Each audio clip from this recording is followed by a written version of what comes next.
Ito pala yung beans na tinanim namin noong 14. O 14. Tignan ko nga kung ano ng kalagayan nila. Ay, ito na. Sumisibol na. Tubtubo na nay.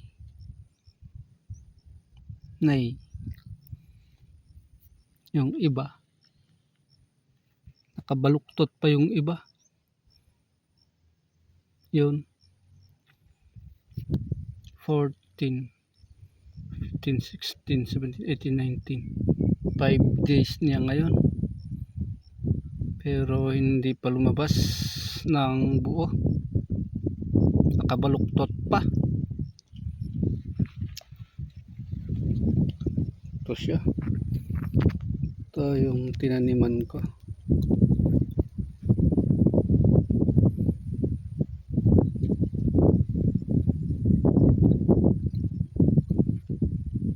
Ito naman yung itatanim bukas ng kapitbahay ko.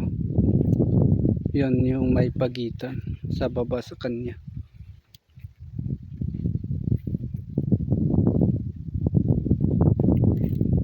Ganito ang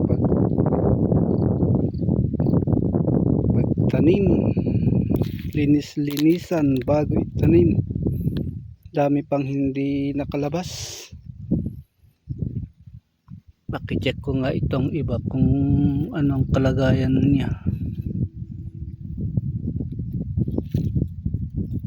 Ako, may nabubulok.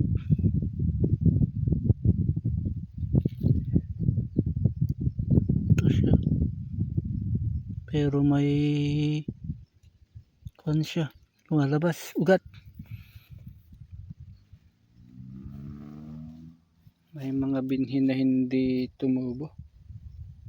Ayaw tumubo. Hintayin ko munang tumubo ng mga ito. Kung maganda ang kanilang pagsibol. Tignan ko muna yung ano.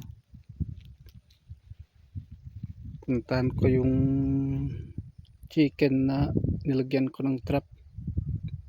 Sige, salamat sa panonood.